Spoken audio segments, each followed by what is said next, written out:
Jennifer learned the truth at 3:17 a.m. Not from a threat, not from a gun, from a name. It stared back at her from the document, heavy with history, redacted too late. Her mother's handwriting trembled across the margin like a warning meant to outlive her. Across the room, Chain slept with one arm flung over his eyes, unaware that the war had just changed shape. They hadn't taken her because she was loved. They had taken her because she belonged to something powerful enough to frighten them. And they were coming back. The file smelled like dust and cold paper. Jennifer sat at the small kitchen table in the safe house, dawn leaking through the blinds in thin, uncertain lines. The kettle clicked off behind her, forgotten. Her fingers hovered above the page, as if touching the ink might wake something dangerous. A name stared back. Not hers, her mother's. Written once, crossed out. Written again, smaller, tighter, like it had learned how to hide. Jennifer felt no rush of panic, no racing heart. What came instead was stillness, deep and anchoring, the way the ocean settles before a storm decides where to land. She turned the page. Dates followed. Properties, trusts, shell companies dissolved quietly, folded into larger ones with cleaner names. The language was legal and precise, the kind that pretended not to know it was erasing a life, a legacy deliberately thinned until it disappeared. Jennifer leaned back, eyes closing. Her mother appeared the way she always did, in fragments. The smell of hot oil in the kitchen, the way she double-locked the door at night, how she never let Jennifer memorize her full name. "Say it once," her mother had warned, voice low, hands firm on Jennifer's shoulders. "Never write it, never tell it. Names travel." As a child, Jennifer had thought it was superstition. Now she understood it was strategy. Chain stood in the doorway, watching her without interrupting. He could tell when she was bracing, when she was listening to something only she could hear. He waited until her breathing evened, until she looked up at him with eyes that were clear, too clear for someone who just had the ground pulled from under her. "You found something," he said. She slid papers across the table. Chain read in silence the way he always did when information mattered. His jaw tightened once. His hand stilled on a paragraph he recognized, not from memory, but from absence. Assets that should have existed, holdings that had vanished decades ago without explanation. "This was absorbed," he said slowly, "buried clean." Jennifer nodded. "On purpose." He looked at her then, not at the documents, not at the implications, but at the woman sitting across from him, the woman his family had called a weakness, the woman they had taken. "They didn't come for you because you're loved," Chain said. "No, they came for me because I'm inconvenient." She stood and crossed to the window, papers held loosely at her side. Outside, the world moved on, cars passing, people walking dogs, a life that had no idea what slept beneath its feet. Jennifer lifted her chin, shoulders settling into their natural line. The truth hadn't made her afraid, it had made her immovable. If you're watching from anywhere in the world, tap like and tell me where you're tuning in from. I want to see how far this story travels. Enjoying the story so far? Whether you're listening while trying to catch some sleep, getting through your chores, or just taking a quiet moment for yourself, we're glad you're here. Take a minute and tell us where you're watching from in the comments, and stay with us for more stories like this. Jennifer barely recognized the woman staring back at her. The bathroom mirror in the safe house was small, unforgiving. It showed everything: faint bruising along her ribs, a shadow under her eyes, the thin scar on her lip that hadn't fully healed. But it also showed something new: stillness, a kind of gravity that hadn't been there before. She lifted her chin and studied it. Power didn't look like confidence the way she'd imagined. It didn't glow, it didn't announce itself, It sat quietly in her posture, in the way she didn't flinch when her own gaze held steady. Behind her, Chain leaned against the doorframe. "You didn't sleep," he said. She hadn't heard him enter. She hadn't jumped either. "I did, just not deeply." He crossed the room, stopping short of touching her, the way he'd been doing more often lately, as if he were relearning where the lines were. He handed her a folded shirt, his movements careful, eyes tracking every detail of her face. "We can slow this down," he said. "I can make calls, buy time." Jennifer turned from the mirror then. She took the shirt, but didn't put it on. Time for what? For them to forget, for the heat to move somewhere else. She exhaled, a sound halfway between a breath and a laugh. They never forget. Chain's jaw tightened. "I don't want you carrying this. I already am." She pulled the shirt over her head and smoothed it down, then stepped closer. Close enough to feel the warmth of him, close enough to see the fatigue etched around his eyes, the cost he was already paying. "You think power is loud," she said gently, "that it comes with men like you, rooms, titles, consequences." She reached up and brushed her thumb along his jaw, grounding him. "But power also asks things." "What does it ask from you?" he asked. She thought of the documents, the names, the weight of history pressing at her back. "It asks me to stop shrinking." Chain's instinct rose fast and sharp. He caught it before it turned into words. "I can protect you." "I know. You already have. But protection can turn into a cage if we're not careful." He wrapped his arms around her, careful of her ribs, and held her like he was afraid she might fade if he loosened his grip. For a moment, she let herself be held. Then she pulled back just enough to look up at him. "I don't want to survive anymore," she said quietly. "I've been doing that my whole life." His breath stuttered. "I want to stand." The words landed heavy between them, not dramatic, decisive. Chain searched her face for doubt and found none. He nodded once, slow. "Then tell me how to help." She lifted her hand, palm flat against his chest. "By not speaking for me." He frowned slightly. "I wasn't." "I know," she said softly, "but you would, out of love, out of habit." Her eyes didn't waver. "I need you beside me, not in front of me." Silence stretched. Outside, a car passed. Somewhere, a door closed. The world continued in indifferent rhythms. Chain swallowed. He stepped back, just one step, and something in that movement felt deliberate, respectful. "Okay," he said. "I hear you." She felt the shift immediately. Not distance, space. They sat together on the edge of the bed, knees touching. He took her hand, not as an anchor, but as an offering. She laced her fingers through his, grateful and steady. "You don't have to carry this alone," he said. She squeezed his hand. "Neither do you." Later, when she was alone again, Jennifer returned to the mirror. She looked different now. Not healed, not invincible, but present in her own skin in a way she hadn't been before. She met her reflection and held it, letting the woman there become familiar. "I'm ready," she whispered, to herself, to her mother's memory, to the name that had waited so long to be spoken. Behind the glass, the woman in the mirror didn't flinch. She stood.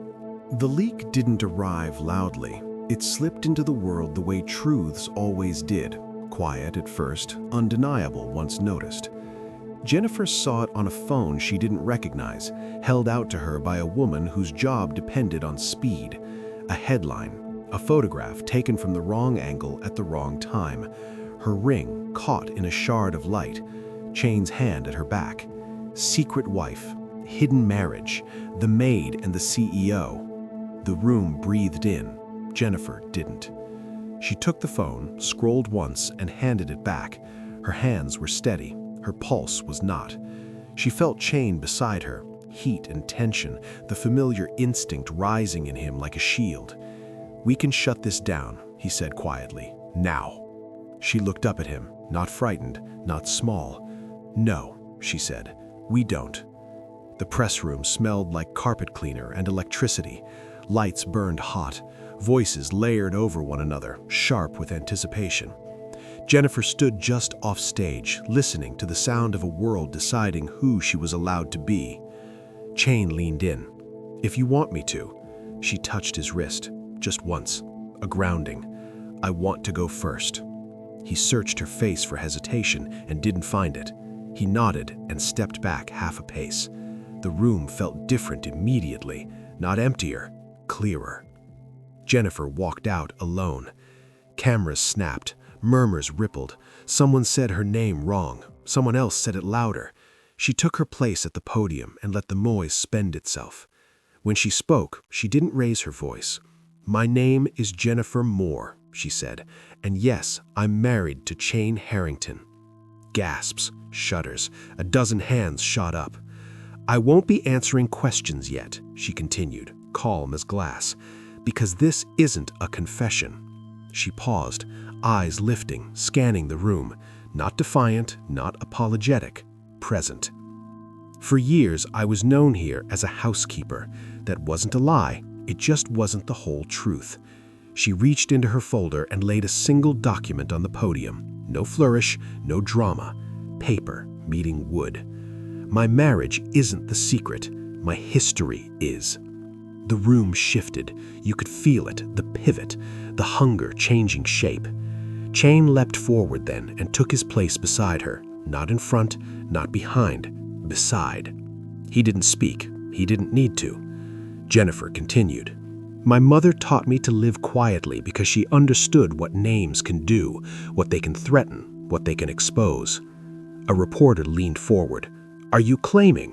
Jennifer lifted a hand. The room stilled. "I'm claiming my truth and my husband." She turned to Chain, took his hand, and the cameras caught it. The ease, the certainty, the absence of shame. This marriage wasn't hidden because it was wrong. It was hidden because the world wasn't ready to see it without distortion. Someone laughed nervously. Someone swore under their breath. On screens across the city, the narrative cracked. Maid softened into wife. Wife sharpened into heir. In a glass-walled boardroom miles away, voices rose. "This is catastrophic," Marcus Harrington snapped. "It's brilliant," another said, pale. "We didn't control the timing." "Votes, now," someone demanded. Chairs scraped, phones buzzed. Lines were drawn in real time, alliances breaking like thin ice. A motion failed, another stalled. The throne Chain had occupied by force of will alone shuddered. Back in the press room, Jennifer finished. "I won't be stepping back into silence, and I won't be stepping away from my marriage." She closed the folder. "If you want statements," she said gently, "you'll wait." She stepped away from the podium and walked off stage without looking back. Chain followed, heart pounding, awe settling into his bones. He caught her just beyond the curtain and pulled her into his arms, not hiding this time. She exhaled against his chest, steadying. "You were incredible," he said. She smiled, small and real. "So were you." In a quiet office overlooking the city, Evelyn Harrington watched the feed with interest. She leaned back, lips curving, eyes bright. "Well," she murmured, "she chose fire." She reached for her phone. The game had finally become interesting. The fall didn't sound like an explosion. It sounded like silence. Chain sat alone in the boardroom he'd ruled for years, the chair at the head of the table suddenly too large for one man. The vote had taken less than 7 minutes. No shouting, no grandstanding, just hands raised, eyes averted, history rewritten with procedural calm. "Effective immediately," the interim counsel said, voice neutral. "Your role as CEO is suspended pending review." Chain nodded once. No argument, no plea. He stood, straightened his cuffs, and walked out without looking back. The glass walls reflected him in fragments, controlled, unbowed, already adapting. Outside, Phones buzzed like insects, notifications stacked, markets reacted. By the time he reached the car, 3 accounts were frozen, 2 allies had gone dark. One message came through that said everything without saying anything at all. "We can't be seen with you right now."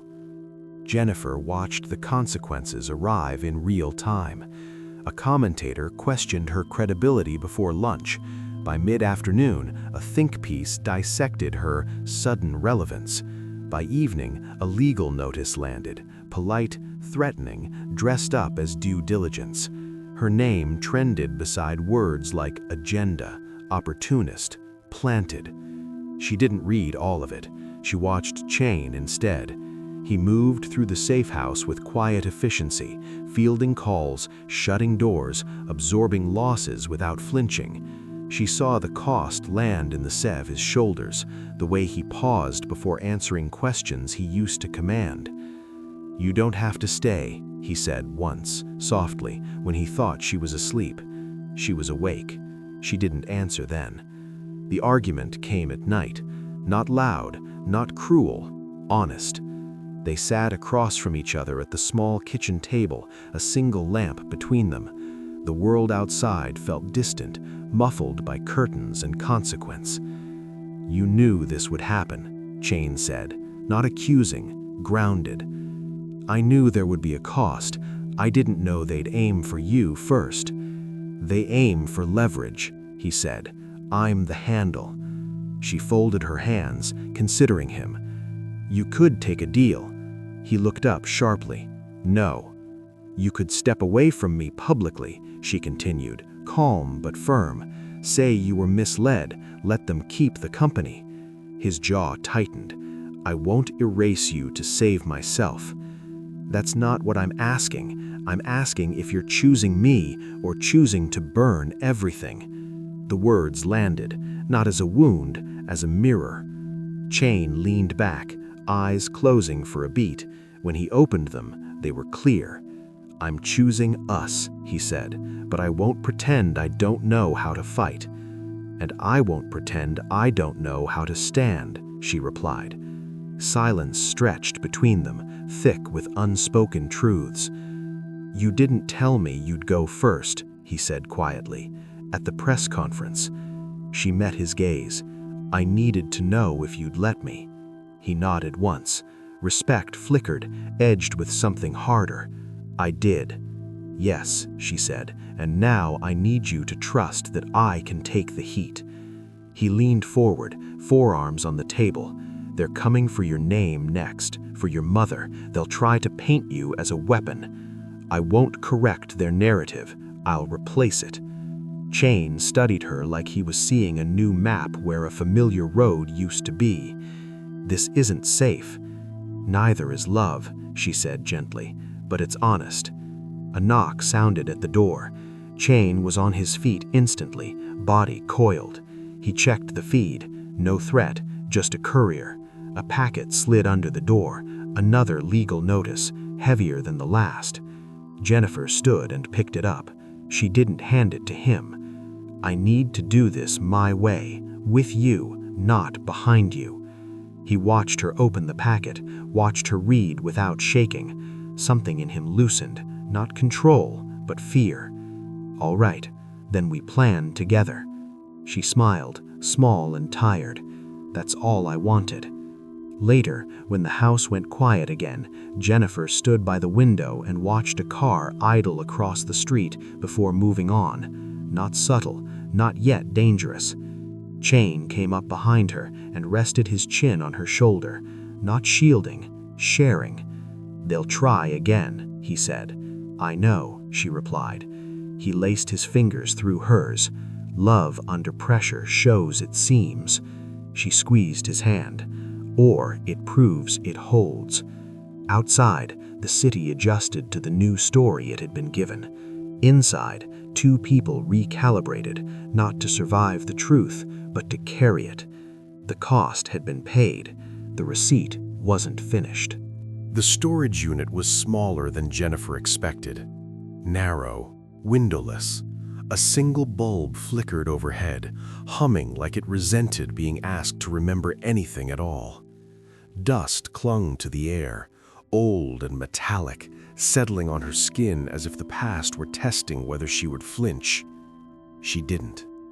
The key had arrived that morning in an unmarked envelope. No return address, no explanation, just a number written in her mother's careful hand, precise, controlled, unmistakable. Chain stood near the entrance, arms folded, watchful without intruding. He'd learned when to step back. This wasn't danger he could intercept. This was history asking to be opened. Jennifer knelt and pulled the box into the light. It was heavier than cardboard had any right to be. The tape peeled away with a dry sound, brittle with age. Inside, everything was wrapped neatly, documents folded in cloth, envelopes labeled in pencil, a small cassette recorder tucked beneath a stack of ledgers. On top lay a photograph. Her breath caught. Her mother stood at the center of the image, younger, eyes sharp, shoulders squared. She wasn't smiling. None of them were.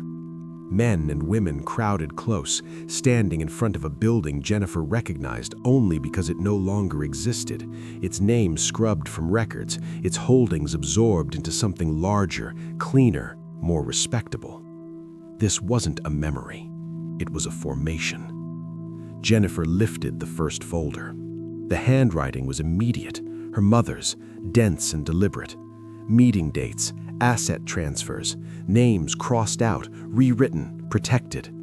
These weren't crimes, they were countermeasures, quiet redirections designed to keep land, money, and control out of the hands of men who treated inheritance like entitlement. Her throat tightened. This wasn't hiding, this was strategy. A memory rose uninvited. Her mother at the kitchen table late at night, radio turned low, papers spread wide. Jennifer had asked what she was doing. Her mother hadn't looked up when she answered. Fixing something they broke. Jennifer reached for the cassette recorder. Her fingers hesitated, then pressed play. Static hissed, then softened. Her mother's voice came through, calm, steady, younger than Jennifer remembered, but unmistakably hers. If you're hearing this, then I either ran out of time or they found the edges of what I was doing. Jennifer closed her eyes. I didn't disappear because I was afraid. I disappeared because quiet resistance lasts longer than visible defiance. They mistake silence for surrender. Let them. The tape clicked. They will come for you one day, her mother said, softer now. Not because of who you love, because of what you represent. When that happens, don't waste time asking why, ask how to finish it. The machine whirred to a stop. Jennifer sat very still. Chain lowered himself beside her, careful not to crowd her space. She was building contingencies, he said, decades-long ones. She was building patience, Jennifer replied. She opened another folder. Inside were drafts of legal structures, unfinished, unfiled but formidable. Trusts designed to revert ownership back to families erased from public records, clauses written to wait 20, 30 years if needed. Time had been her mother's ally. This is why they panicked, he said quietly, why they rushed, why they made mistakes. Jennifer nodded. She was winning. The realization didn't come with anger, it came with clarity. She had spent years believing her mother lived in fear, that she kept her life small because the world had made it unsafe. But fear didn't write like this. Fear didn't plan this far ahead. Her mother hadn't been hiding Jennifer. She had been protecting the ending. Jennifer gathered the documents, stacking them carefully. The weight felt different now, not crushing, not overwhelming, purposeful. This fight didn't start with me, she said. Chain watched her closely.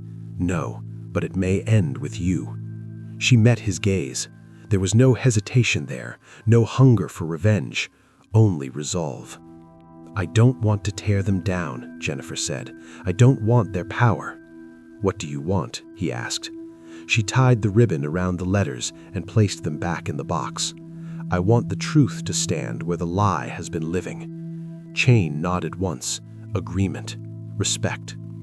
Jennifer closed the lid and rested her palm on top of it.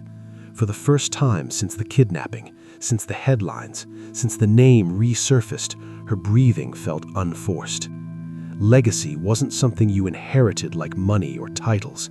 It was something you finished when the person before you had carried it as far as they could. Jennifer stood. Her mother hadn't run. She had resisted, quietly, relentlessly, until it was time to pass the war forward. And Jennifer was ready to finish it. The second attempt didn't come with chaos. It came with courtesy. Jennifer noticed it first in the silence, how the street outside the legal office felt too orderly, how the receptionist avoided her eyes, how the glass of water placed in front of her trembled slightly when the door closed.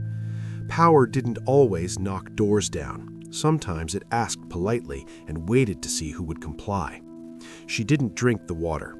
The man who entered wore a neutral suit and a smile that didn't belong to him. He spoke carefully, like someone used to being obeyed.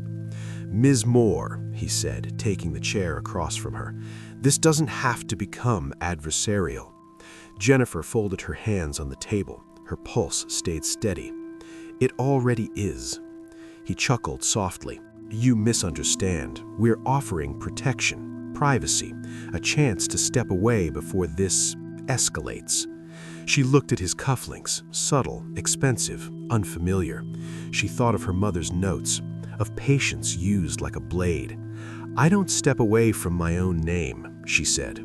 His smile thinned. He nodded once, like a box had been checked. That's when the lights went out. Not fully, just enough. Emergency glow flickered on, casting the room in red and shadow. The man rose too quickly. Jennifer was already standing. She moved before fear could catch up, years of surviving on instinct converging into clarity. The door was locked. She didn't panic. She flipped the table instead.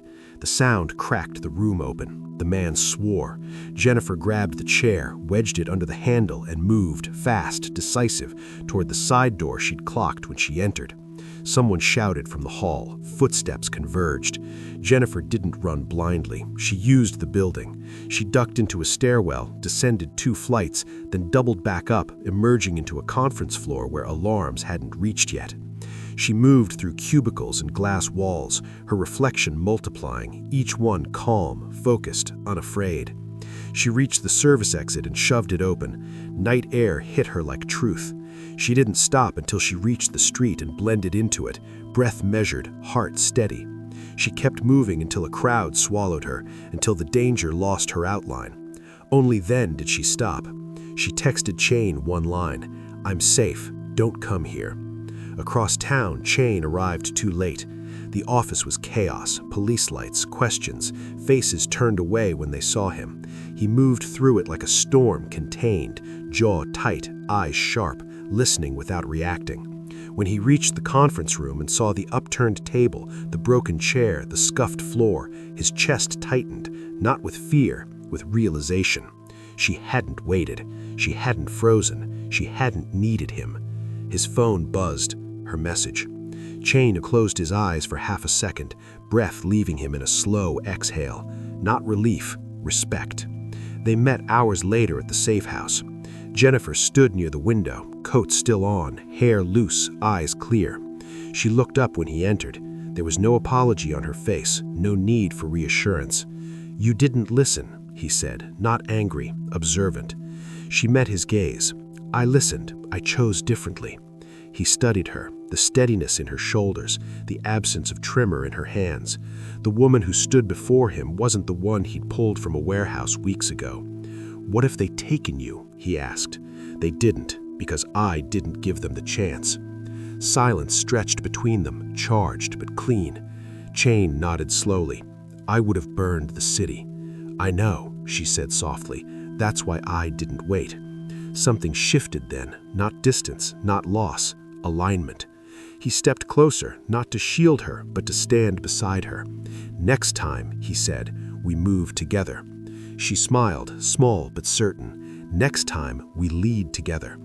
Outside, a car passed without slowing. Inside, the air settled. Jennifer looked at her reflection in the glass, no longer a woman surviving the attention of powerful men, but someone who understood the language they spoke and refused to be spoken over. They had come for her again and failed. The shift was complete. She wasn't surviving anymore. She was assuming authority. Jennifer read the last message twice before closing the file.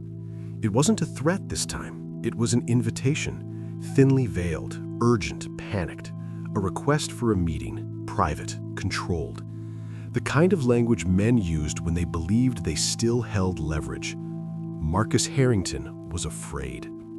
She felt it in the clipped tone of the email, in the way he avoided names and asked for discretion like it was a favor owed. He wanted her angry. He wanted her reckless. He wanted her to do what power always expected women to do when cornered, strike back hard enough to justify being erased. Jennifer leaned back in her chair and didn't give him that. She chose something quieter. The documents her mother had prepared were already organized, timelines aligned, ownership chains mapped, signatures verified. Jennifer didn't add commentary. She didn't editorialize. She simply released them to the oversight bodies that existed for moments like this. Regulators, courts, journalists who still remembered what evidence looked like. Exposure, not explosion. Chain watched her from across the room, arms folded, expression unreadable. He recognized the strategy immediately and the restraint it required. "You could dismantle them," he said, publicly, all at once. "I could," she agreed, "but destruction gives them something to point at." She clicked send. "I don't want them afraid of me. I want them unable to deny what they did." The fallout was immediate and strangely quiet. Marcus's calls went unanswered. His allies backed away in increments that added up to abandonment. A scheduled interview was canceled, a vote delayed. An emergency session dissolved into confusion when a board member failed to show and another resigned without explanation. Evelyn vanished. No statement, no rebuttal. Her office lights went dark, her assistant unreachable. It was as if she had folded herself out of the story the moment it stopped being hers to control. Chain's phone buzzed constantly, messages from people who had once sworn loyalty, now asking where he stood. He ignored most of them. He watched Jennifer instead, the way she moved with purpose, the way she never raised her voice or rushed her steps. "They're eating each other," he said finally. "They always do when the mirror stays up too long," Jennifer replied. That night, the city hummed with speculation. Headlines hedged. Analysts spoke carefully. No one accused Jennifer of anything this time. They couldn't. The paper trail didn't bend to narrative. The empire didn't fall. It started to hollow. Shane poured 2 glasses of water and handed one to her. He didn't toast. He waited. "You know what happens next," he said. "They'll ask me back." She met his gaze. "And?" "I could take it, stabilize the collapse, reclaim the throne." The words hung between them, heavier than any threat they'd faced. "For you," he added. Jennifer set the glass down untouched. She walked to the window, watched traffic move like a living thing, unbothered by legacy and bloodlines. When she turned back, her expression was calm. "No," she said. Chain didn't argue. He studied her, reading what wasn't said. "If you take it," she continued, "they get to say this was always about power, that I was leverage, that love was a strategy." He nodded slowly. "And if I don't? They have nothing to negotiate with, only the truth." Silence stretched, not tense but consequential. Chain exhaled and let his shoulders drop, something easing that he hadn't realized he'd been holding. "I spent my life believing control was responsibility. I'm not sure who I am without it." Jennifer crossed the room and took his hands. "You're the man who didn't trade me," she said. "That's enough." He searched her face for doubt and found none, only conviction. Outside, a siren wailed and faded. Somewhere, a board member resigned. Somewhere else, a bank flagged an account. No explosions, no arrests, just gravity doing its work. Jennifer's phone chimed. A news alert. Harrington Holdings under multiple investigations, interim leadership in disarray. Chain read it over her shoulder. It's starting. She nodded, without us pushing. They stood together in the quiet, fingers laced, watching the structure that had once loomed over their lives begin to cave inward under its own weight. Blood demanded loyalty. She refused. And in that refusal, the empire began to fall, slowly, inevitably, without a single shot fired. Somewhere in the dark, men scrambled to save what couldn't be saved. Jennifer didn't look away. Power was unraveling itself, and it hadn't reached the bottom yet. The ocean didn't ask who they used to be. It met the shore with the same patience every morning, folding itself into the sand and retreating without spectacle. Jennifer watched it from the porch, bare feet tucked under her, mug warming her hands. The house was small by every standard she'd learned to live in. No gates, no cameras, no men waiting for permission to move. Just space. Chain was in the yard, sleeves rolled, hands busy with something that didn't matter. A loose board, a hinge that squeaked. He worked slowly, pausing more than necessary, learning the rhythm of doing things that didn't require vigilance. Jennifer smiled and looked away. She'd learned how to carry power without wearing it. Some days it came in emails she read and closed without responding. Other days in invitations declined with quiet certainty. She'd stopped needing to prove anything. The truth existed now. It didn't need her daily attention. She needed her mornings. Chain came up the steps with 2 cups of coffee, his gait easier than it used to be. He handed her one and sat beside her, shoulder brushing hers. The contact was unguarded, natural, no scanning, no positioning. When he reached for her hand, it was because he wanted to feel it there. "Storm's coming," he said, nodding at the horizon. She followed his gaze. Dark clouds gathered, distant and unhurried. They always do. He glanced at her, a question unspoken. She squeezed his hand, steady. "They don't scare me anymore," she said. He exhaled, a sound that carried the release of months. "I'm still unlearning." She turned to him, studying the man he'd become without armor. He slept deeply now, laughed more easily, sometimes startled at sudden noises, not with fear but surprise. Healing, she'd learned, had its own awkwardness.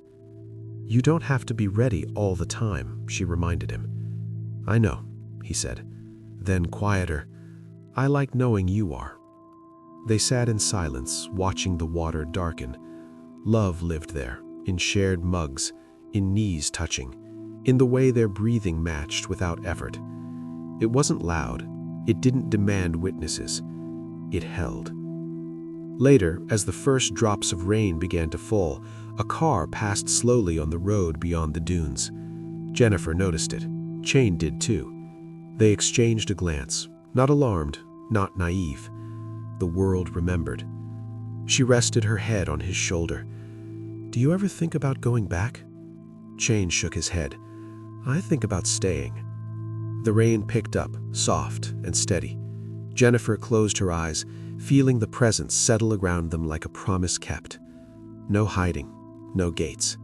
Just a life chosen, quiet, strong, and still very much seen. Evelyn Harrington resurfaced the way ghosts always did, quietly, inconveniently, and far too late to matter. Jennifer saw her name in a clipped article sent by an acquaintance who still worked in the city. A photo accompanied it. Evelyn exiting a courthouse, no entourage, no poise sharpened for cameras, just a woman holding a thin folder to her chest, coat buttoned wrong, eyes scanning for exits that no longer opened for her.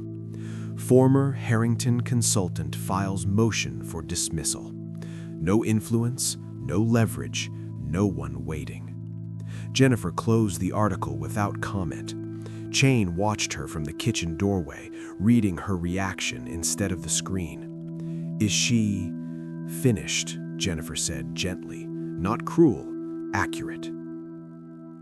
Evelyn hadn't lost because she was outmaneuvered. She'd lost because the world had moved past the kind of power she understood, power built on silence and fear and erased names.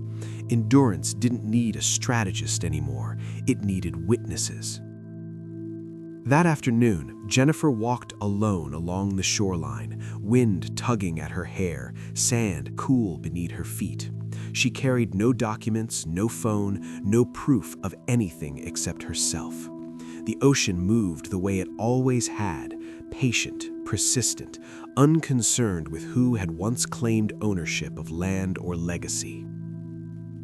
She thought of her mother, not as a martyr, not as a shadow, as a woman who stayed standing long enough for the truth to outlast the lie. Jennifer understood it now, fully. Her legacy wasn't conquest. It wasn't taking the throne or wearing the ring or watching others fall. It was choosing to live in a way that couldn't be erased again. Choosing to stand where her mother had once stepped aside, not out of fear, but timing. She had finished what had been started. Chain joined her near the waterline, shoes in hand, pants rolled. He didn't ask what she was thinking. He had learned that love didn't require constant translation. "You ready?" he asked. She nodded. Always. They walked back together, the house waiting behind them, small, unguarded, real. A place chosen, not inherited. A future shaped by decisions, not bloodlines. Jennifer paused at the porch and looked back once, not toward the city, not toward the empire that collapsed without her pushing. She looked at the horizon. She had not been erased. She had not been consumed. She had not been claimed by history. She had chosen, and that is what survived. They tried to erase her, but instead, she chose what would remain. Remember to like, share, and subscribe. Hey you, my fellow story family. Thank you for staying with us till the very end. We'd love to hear how this story made you feel. Would you have done anything differently? What did it teach you? If this story mirrors a season of your own life, feel free to share it with us in the comments. Stay close to this channel for more stories that speak of strength, love, and hope.